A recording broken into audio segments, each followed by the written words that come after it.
Datang emak saya, nanti kau di akhirat dilaga di neraka. Sejak itulah saya berhenti. Dulu saya suka melaga ayam, melaga ikan cupang, suka.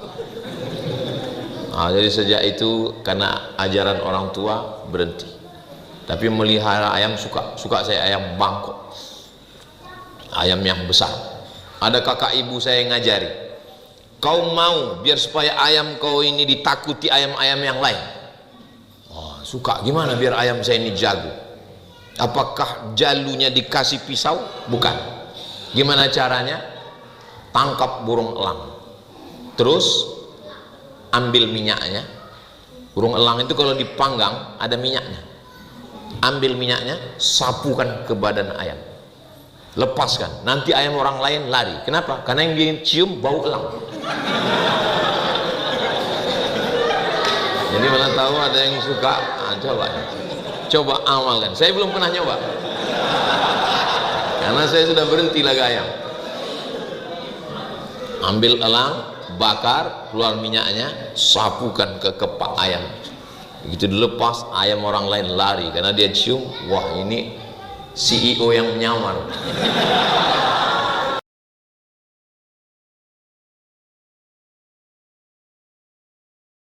Ya, adanya cita sawah di wilayah kita, adanya pembuatan jembatan untuk masyarakat kita, adanya koperasi nelayan, koperasi KKMB, semuanya menjadi program kita bersama. Mohon doanya Bapak Kiai berdua, kiranya kita yang ada di sini mampu membantu ini dengan maksimal dan bisa memberikan manfaat untuk masyarakat kita semua. Amin. Itu kami mohon untuk yang kedua untuk hasanah dari Bapak Profesor Dr. Kiai Haji Abdul Samad LCDSA Nafis. Kepada Bapak Kiai kami persilakan. Assalamualaikum warahmatullahi wabarakatuh.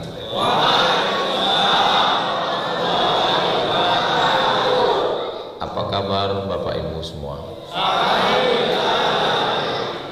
Alhamdulillahirabbil alamin. Allahumma sholli ala sayyidina Muhammad wa ala ali sayyidina Muhammad. Yang sama kita hormati guru kita Al-Mukarram Kiai Haji Fadlan Garamatan dan seterusnya. Nah, detailnya panjang sekali, jadi payah nyebutnya dan seterusnya. Yang sama kita muliakan Bapak Brigadir Jenderal TNI Slamet Riyadi, Bapak Komandan Korem 181 Praja Wira Tam. Mudah-mudahan semua yang hadir ini dimuliakan Allah Subhanahu wa Ta'ala. Kalau Tuhan pergi ke Mekah, makanlah sayur bayam. Yang susah untuk ceramah kalau judulnya tentang ayam. Saya kalau disuruh ceramah tentang NKRI insya Allah, tapi malam ini nggak boleh keluar dari ayam.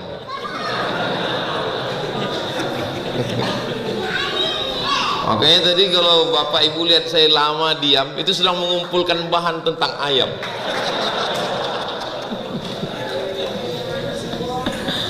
Makanya kalau ada dua ustadz ceramah, bagusnya kita duluan.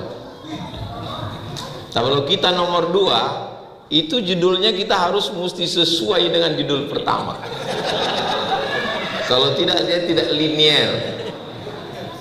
Oke, saya akan bahas tentang ayam sesuai kemampuan saya. Yang pertama, datang seorang menemui ulama.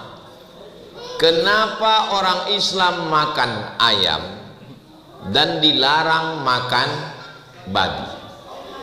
Ulama menjawab, bawa 2 ekor ayam jantan, 1 ekor ayam betina, masukkan dalam kandang. Bawa 2 ekor babi jantan, bawa 1 ekor babi betina, masukkan dalam kandang. 2 kandang. Apa yang terjadi? Di kandang ayam si ayam bersimbah darah untuk memperebutkan satu ayam betina. Apa kata si ayam yang satu? Biar putih tulang daripada putih mata. Ayam jantan berkejar-kejaran, berkelahi sampai tetes darah terakhir, lari atau mati demi untuk memperebutkan ayam betina. Sedangkan 2 ekor babi jantan dia nggak kelahi, dia kerjasama. Setelah itu ulama nanya, sekarang kamu sudah tahu kenapa kita makan ayam? Ayam punya rasa cemburu. Makanya kalau bapak, suami, ibu cemburu berarti suka makan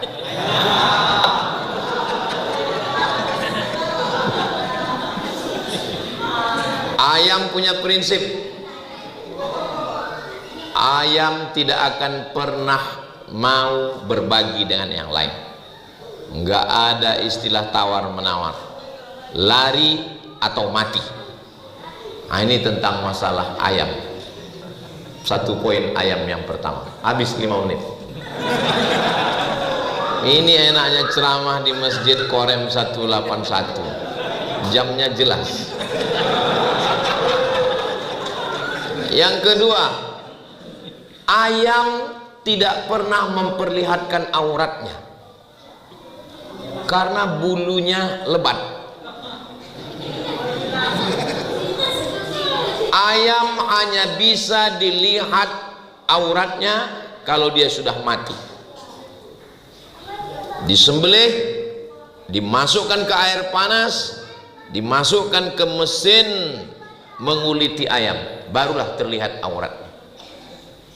Karena ayam tidak pernah, beda sama makhluk lain, bulunya pendek, tapi ayam menutup. Makanya nggak ada ayam seksi yang selalu menutup aurat. Walaupun namanya ayam kampung, ayam ras, ayam Australia, ayam bule, ayam botak.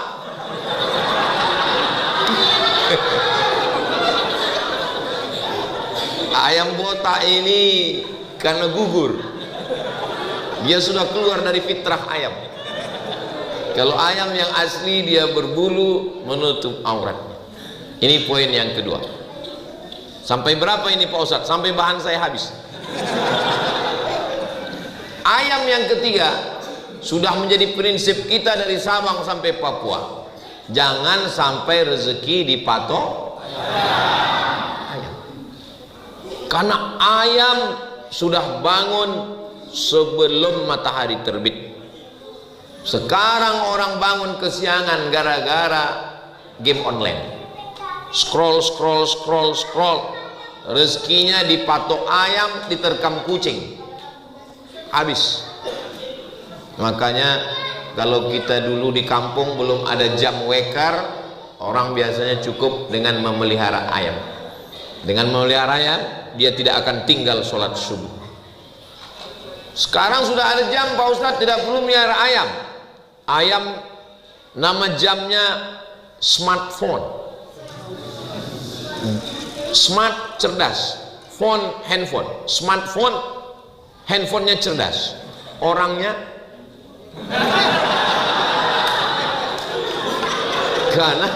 karena jamnya bangun subuh, jamnya setiap waktu azan terus, tapi orangnya tidak.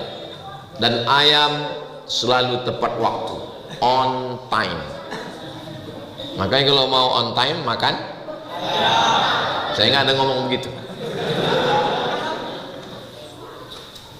Berikutnya poin yang keempat. Kira-kira bisa diingat ini? Ini akan keluar dalam UAS, ujian akhir semester. Yang keempat, ayam sejak diciptakan sampai sekarang cara mencari makannya hanya dengan 2, paruh dan ceker. Pernah ayam jadi supir angkot? Tidak ada. Ayam sejak zaman ada ayam sampai sekarang Lebih dulu ayam atau telur ayam? Sedangkan ayam menetas dari telur ayam. Makanya kalau kita ditanya orang, lebih dulu ayam atau telur ayam? Bilang ayam. Kenapa? Karena dia ngomong ayam. Tapi kalau dia bilang lebih dulu telur ayam atau ayam? Telur. Karena dia bilang telur. Ayam dari sejak diciptakan sampai sekarang mencari nafkah hanya dengan dua cara. Dengan paruhnya, dengan cekernya. Ketika dia nampak padi, beras, jagung, dia pakai paruhnya. Kalau tidak ada, dia akan ceker. Dan tidak ada ayam yang mati kelaparan. Maka belajarlah dari filosofi ayam. Makanya kalau ada orang kelaparan, berarti lebih bodoh dari ayam. Kenapa tidak belajar dari ayam? Dari rumah tadi Ustadz Fadlan nggak ada ngasih tahu bahwa dia akan cerita tentang ayam. Karena kami tadi makan ikan.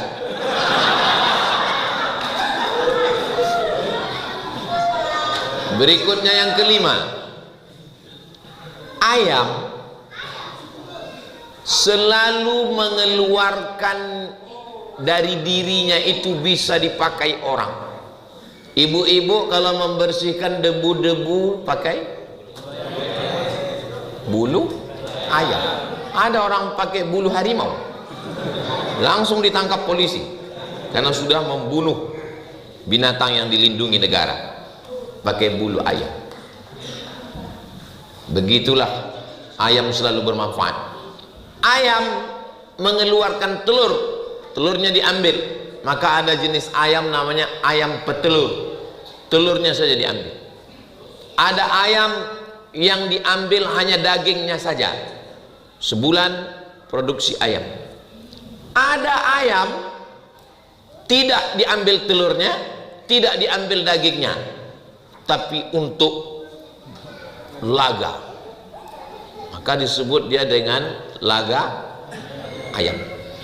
Saya termasuk dulu kecil suka melaga ayam waktu kecil.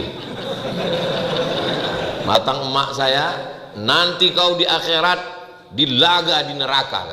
Sejak itulah saya berhenti. Dulu saya suka melaga ayam, melaga ikan cupang, suka. Nah, jadi sejak itu karena ajaran orang tua berhenti. Tapi melihara ayam suka saya ayam bangkok, ayam yang besar. Ada kakak ibu saya yang ngajari, kau mau biar supaya ayam kau ini ditakuti ayam-ayam yang lain? Oh, suka. Gimana biar ayam saya ini jago? Apakah jalunya dikasih pisau? Bukan. Gimana caranya? Tangkap burung elang, terus ambil minyaknya. Burung elang itu kalau dipanggang ada minyaknya.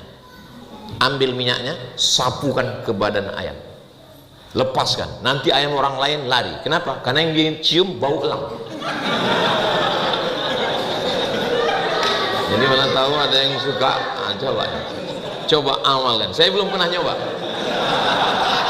karena saya sudah berhenti laga ayam. Ambil elang, bakar, keluar minyaknya, sapukan ke kepak ayam. Begitu dilepas, ayam orang lain lari karena dia cium, wah ini CEO yang menyamar. Ayam. Berikutnya yang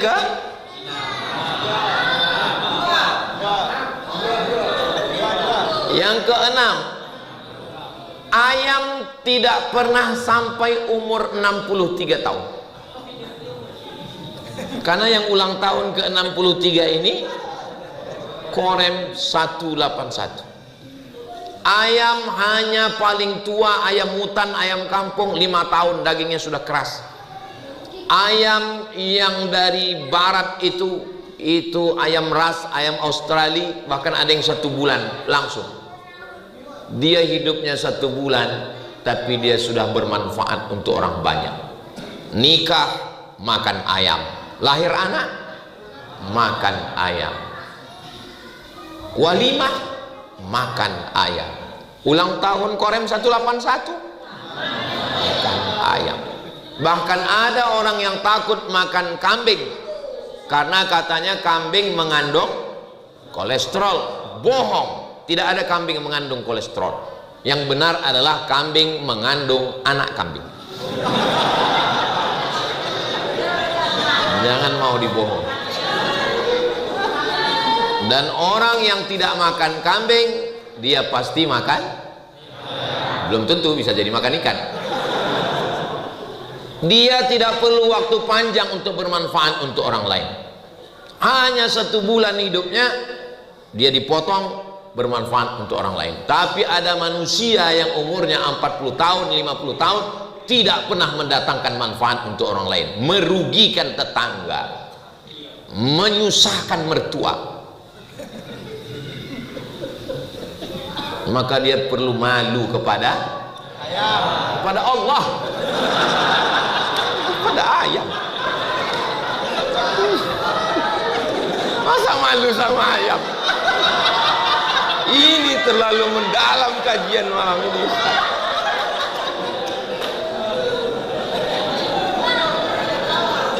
Afa khalaqnakum abasa? Apakah kami ciptakan kamu sia-sia?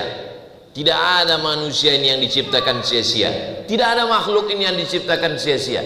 Sedangkan ayam saja yang umurnya pendek ada manfaatnya. Apalagi kita. Jadi yang selama ini tidak mendatangkan manfaat. Siapa orang yang paling hebat di dunia? Khairun nas. Orang yang paling hebat, paling baik. Anfa'uhum linnas. Orang yang paling bermanfaat untuk orang lain. Berikutnya yang ke-7. Ayam.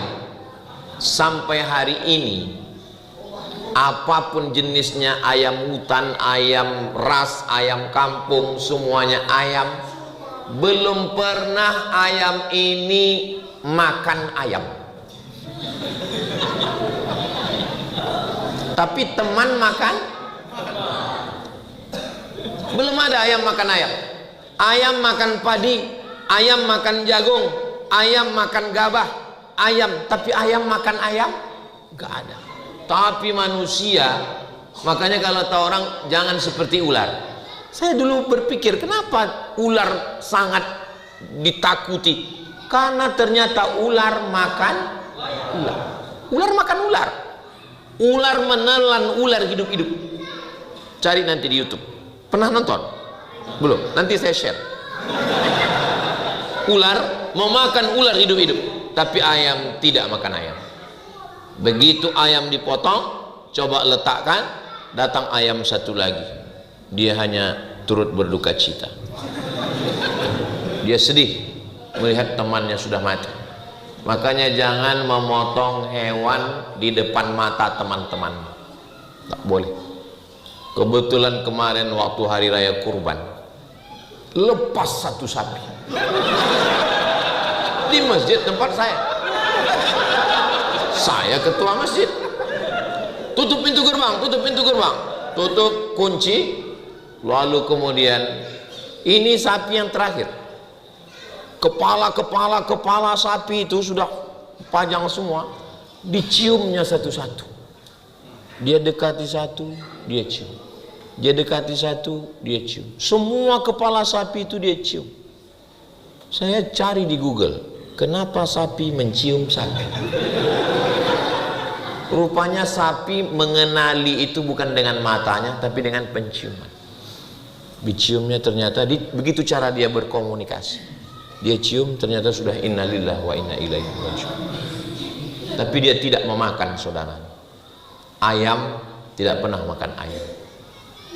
Jadi kalau ada di antara kita ini mau makan teman, makan saudara, itu zombie namanya. Jangan kita sakiti orang. Saya cukupkan 7 tentang ayam. Nanti kalau mau diupload di YouTube, buat 7 keistimewaan ayam. Bisa ditonton di channel Ustadz Abdul Somad Official. Jangan lupa subscribe, like, share, and comment.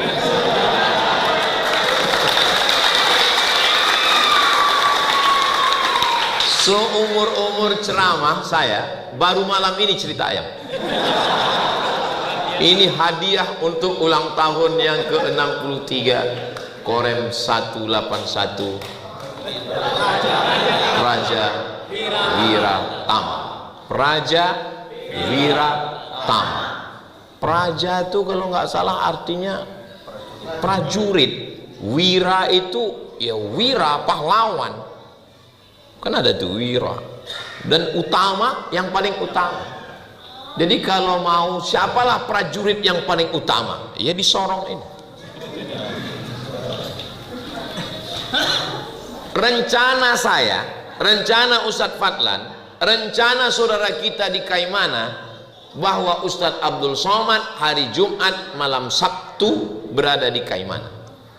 Tapi ternyata rencana Allah, Abdul Somad berada di Korem 181 Praja Wiratama.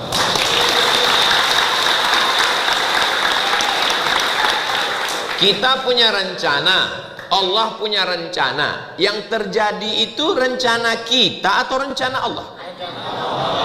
Oh, kalau gitu kita nggak usah buat rencana. Untuk apa kita buat rencana? Toh yang terjadi cuma rencana Allah. Saya nggak mau gara-gara ngaji malam ini lalu besok bapak-bapak prajurit ditanya sama Bapak Brigadir Jenderal TNI Slamet Riyadi, bagaimana visi misi ke depan?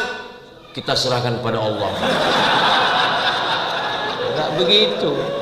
Kita mesti punya rencana. Bahwa rencana kita terjadi, alhamdulillah. Rencana kita tidak terjadi, rencana Allah jauh lebih indah. Begitu. Ini anak-anak muda yang belum menikah, mudah-mudahan yang belum ketemu jodoh segera ketemu jodoh. Banyak sekali. Jangan hanya berserah pada Allah, usaha. Minta sama Ustadz Fadlan, beliau banyak punya santri, stok banyak. Tapi sulit, saya aja udah lama bersahabat belum dapat. Karena beliau punya fit and proper test yang luar biasa. Tapi insya Allah yang 3 ini lulus, Praja Wira Tama, pasti dia dapat. Saya ikut mendoakan dari jauh. Jangan sampai kita tidak punya rencana untuk hidup sama sekali. Yang penting dalam hidup ini kita punya rencana, itu yang disebut dengan ikhtiar. Setelah kita berencana, lalu kemudian kita berdoa. Makanya tadi dikatakan nanti mohon Ustadz Fadlan membacakan doa. Setelah kita berdoa lalu kita berserah kepada Allah, bertawakal. Lau tawakkaltum 'alallah haqqa tawakkulih. Kalau kamu bertawakal kepada Allah sebenar-benar tawakal, kamu akan seperti unggas. Unggas yang terbang disebut burung, yang enggak terbang disebut. Ada burung yang enggak bisa terbang? Burung onta. Kalau kamu tawakal sebenar-benar tawakal, kamu akan seperti burung. Bagaimana burung? Ini kata Nabi, taghdu khimason, terbang perutnya lapar, wa taruhu bitanan, pulang dalam keadaan perut kenyang. Burung di waktu pagi, ayam di waktu pagi keluar dalam keadaan perut kosong, dan dia pulang dalam keadaan perut kenyang. Ada nggak ayam waktu ngajak teman yang lain, bro kita keluar nggak? Kayaknya nggak enak nih, udahlah kita di sini aja. Enggak. Ayam tetap jalan ke sana kemari mendapatkan makan. Maka kita banyak belajar bahwa dalam hidup ini kita mesti berusaha. Kalau sudah diberikan Allah satu pos, jangan mau pos yang lain. Sudah ditempatkan Allah menjadi tentara nasional Indonesia, TNI, berarti inilah pos pengabdian kita. Saya terus terang, yang tidak berseragam ini, melihat bapak-bapak TNI berseragam, kami bangga. Ustadz Fadlan bangga, saya bangga. Kami yang nggak berseragam ini, Bu, kalau melihat tentara sholat di masjid, bangga sekali. Saya yakin ibu-ibu juga bangga. Walaupun suami ibu nggak tentara, ibu akan berkata ke anak ibu, lihat itu jenderal sholat. lihat itu kolonel sholat, lihat itu tentara sholat. Bapakmu baru jadi security udah nggak sholat. Mohon maaf security, jangan tersinggung. Kalau sudah kita dipakai Allah dalam satu pos profesional, saya sudah dipilih Allah jadi tentara, berarti memang inilah pos pengabdian saya. Kalau saya hidup, saya bermanfaat untuk negara kesatuan Republik Indonesia. Dan kalau saya mati dalam perjuangan ini, insya Allah mendapatkan kehormatan sebagai syahid, insya Allah. Begitu prinsipnya. Tapi laki-laki tidak bisa berdiri sendirian. Setegar-tegarnya laki-laki, pasti ada orang yang mendampingi dia. Itulah dia namanya. Kalau istri tentaranya apa istilah? Persit. Bukan yang sepak bola itu. Persit. Bayangkan kalau laki-laki tentara yang mau berjuang membela negara, tapi istri tidak support, dia akan lemah. Istrinya akan memberikan semangat, istrinya akan memberikan support. Begitulah kalau Allah Subhanahu wa Ta'ala mempertemukan.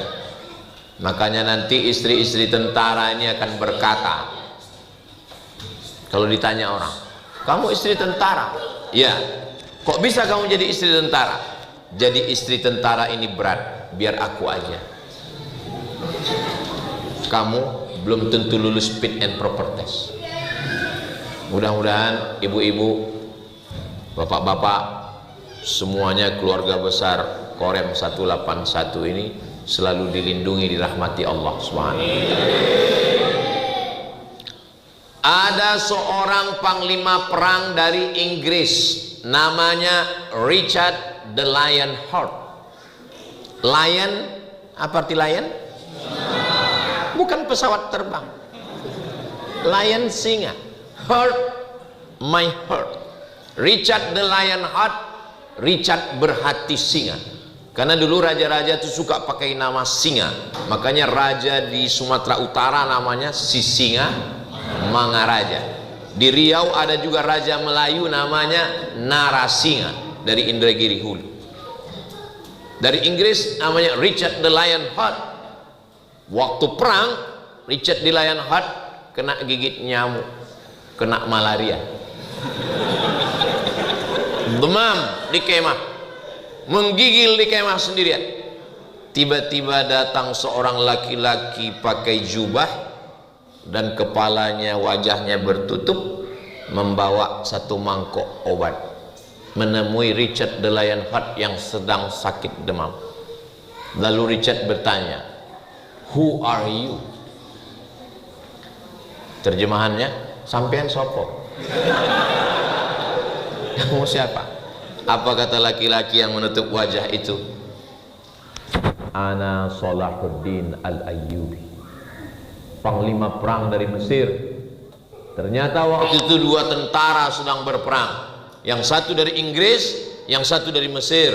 Salahuddin Al-Ayyubi bisa menyusup masuk ke kemah Richard the Lionheart. Richard the Lionheart yang sedang demam, hilang demamnya. Ini mati ini. Salahuddin masuk, panglima perang lawan musuh masuk. What do you want? Sampean Arab apa? Kata Salahuddin, aku ingin memberimu obat malaria. Kalau aku mau membunuhmu sekarang kau sudah mati. Tapi itu bukan cara jantan berperang. Dia berikan obat. Salahuddin Al-Ayyubi menaklukkan Masjidil Aqsa sampai akhirnya dia menjadi raja Bani Ayyubiyah. Dialah yang memindahkan Al-Azhar dari Syiah menjadi ahli sunnah wal jamaah. Dia panglima perang dan sultan yang pertama, Salahuddin Al-Ayyubi. Makanya kalau ada yang nanya saya, Ustaz, kapan kita membebaskan Palestina? Aku bukan tentara, bro. Kenapa Salahuddin Al-Ayyubi berhasil dan dia punya akhlak? Dia tidak membunuh panglima yang sakit. Karena dia belajar membaca kitab ulama tasawuf, namanya Imam Al-Ghazali, meninggal, mudah cara ngingat tahun meninggalnya 1111 Masehi, tahun hijrahnya 505. Sama juga mudah ngingat tahun lahir saya 77. Terbuka kalau saya udah tua.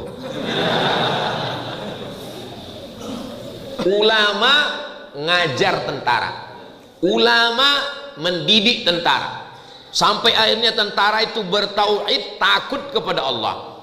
Tapi dia tidak hanya sekedar perang, dia juga berakhlakul karimah. Dia tidak boleh membunuh musuh yang sedang sakit. Palestina menang, direbut oleh Salahuddin Al-Ayyubi. Ini Maroko, Mesir, Libya, Tunisia, Aljazair, Maroko. Kebetulan saya kuliah dulu di Maroko. Saya cuma mau ngasih tahu saya kuliah di Maroko.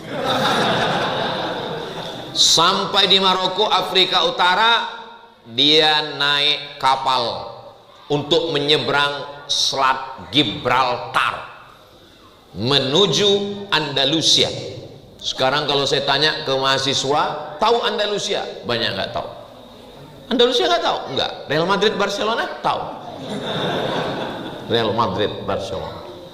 Menyeberang dari Maroko menuju Barcelona. Sampai di tengah laut, nama panglima perangnya Tariq bin Ziyad. Siapa namanya?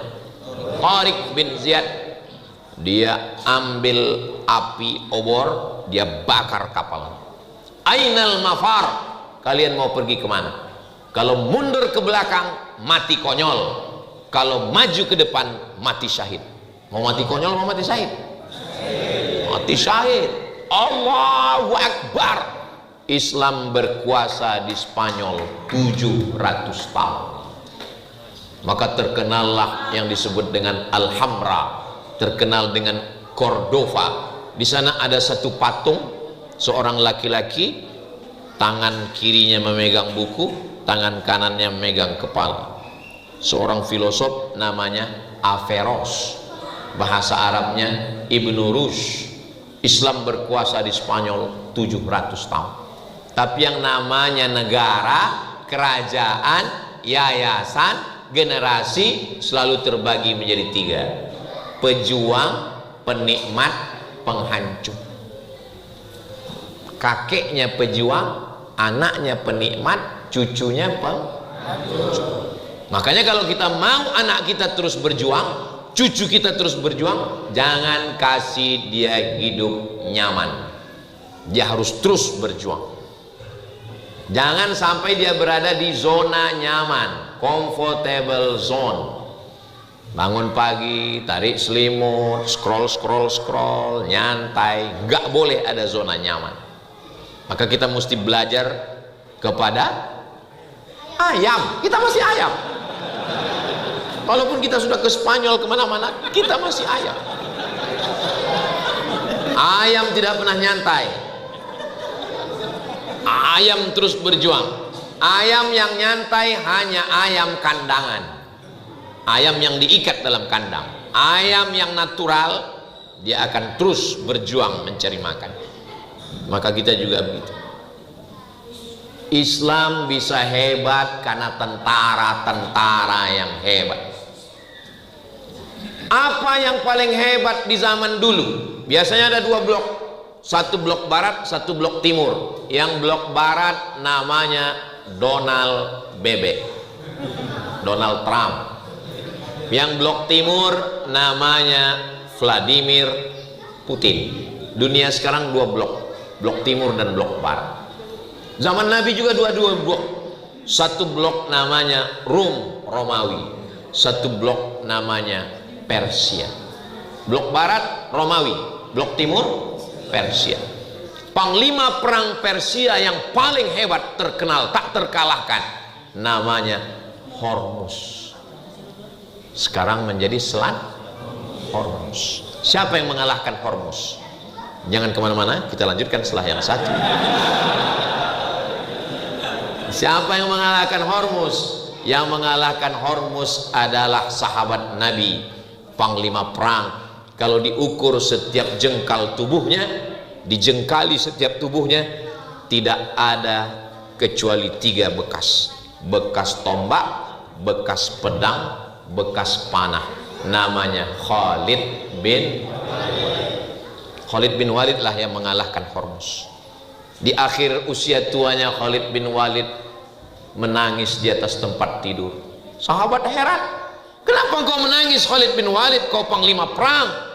Kata Khalid bin Walid, aku menangis karena setiap jengkal tubuhku bekas 3, bekas tombak, bekas panah, bekas pedang.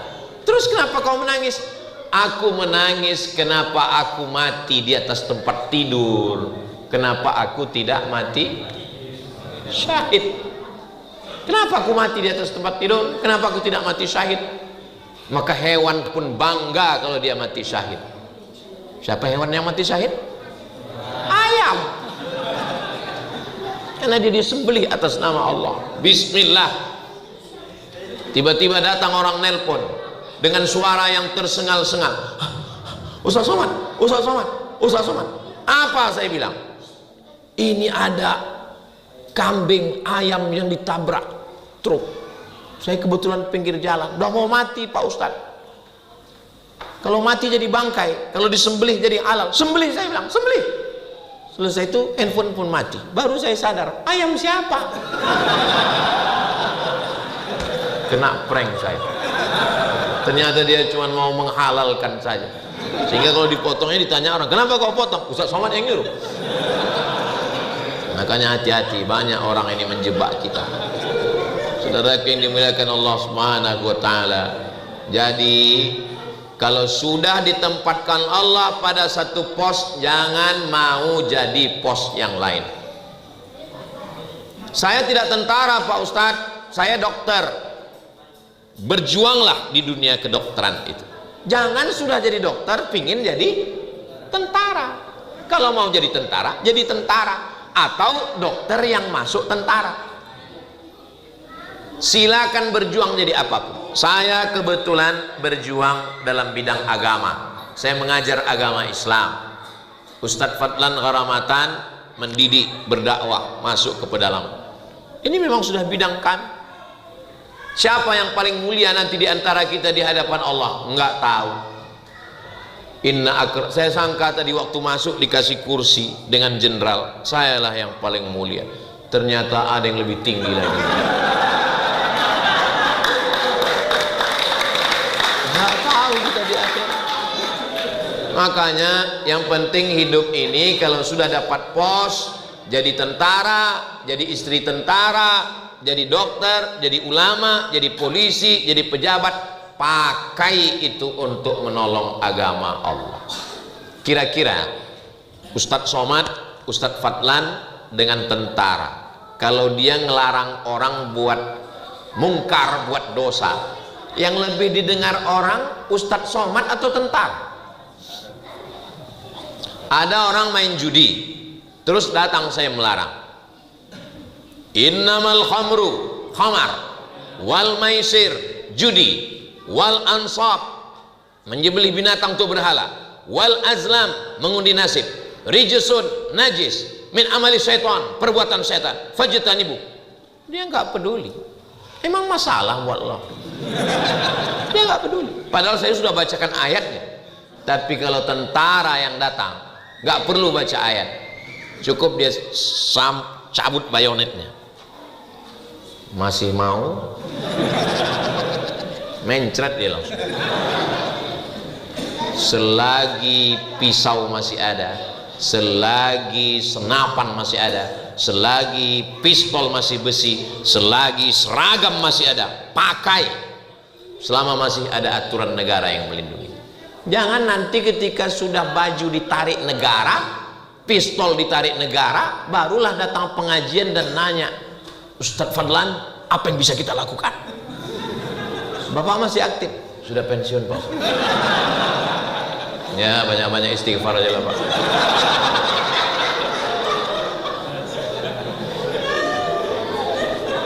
Saya terus terang malam ini bangga. berada di tengah tentara di Korem 181. Tapi waktu direkam ini nanti di YouTube, orang nggak tahu saya di Korem. Kenapa? Karena jenderal pakai baju ustaz. Paling nanti orang komen, yang di tengah ustaz siapa ya?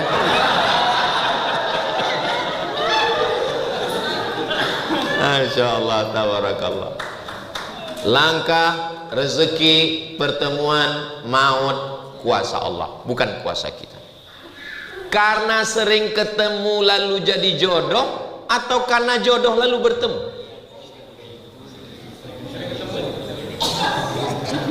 Saya ulang sekali lagi. Karena sering ketemu jadi jodoh, atau karena jodoh lalu bertemu? Oke, ada yang bilang karena sering ketemu. Kalau memang sering ketemu jadi jodoh, kita sering ketemu dengan supir angkot. Kita sering ketemu dengan siapapun, kenapa nggak berjodoh? Kita ketemu itu karena ada jodoh. Makanya kata orang barat, man from Mars, woman from Venus. Laki-laki dari planet Mars, perempuan dari planet Venus, bertemunya di bumi. Orang barat itu selalu ilmiah, tapi kalau kita asam di gunung, garam di laut, bertemu juga dalam belang. Dia lebih kuliner, dia lebih kuliner. Masya Allah. Mas mau, kakak mau kemana? Abang mau kemana? Mas mau kemana? Mau uduk sebentar. Hah? Kan belum waktu sholat. Mau uduk. Mau uduk di pelaminan bersama kamu. Kamu orang Papua, orang Palembang, atau orang Jawa? Aku orang Jawa. Perasaan gak ada mirip-mirip muka orang Jawa. Masa kamu ngaku orang Jawa? Maksudnya aku adalah jawaban istikharahmu selama ini. Hidup ini nggak bisa sendirian. Man syadza syadza finnar. Mesti ada yang saling mengingatkan. Kalau punya teman baik, mengingatkan sholat, mengingatkan jangan minum khamar, mengingatkan jangan curang, pegang dia. Kalau punya suami yang baik, mengingatkan baca Quran, bangunkan sholat. Kalau punya istri yang selalu mengingatkan kamu pulang jam berapa, pergi sama siapa, lagi di mana, jangan dikubur sebelum mati.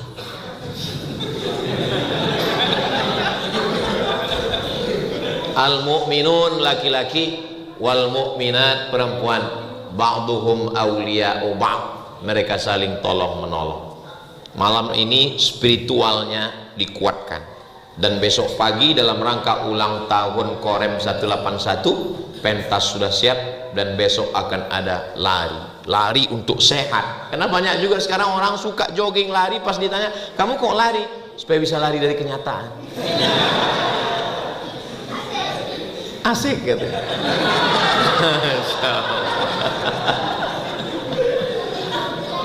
Tadi saya mulai ngomong jam 9, sekarang sudah jam 9.40. Padahal saya di mana-mana ngomong itu sesuai dengan ukuran botol minuman.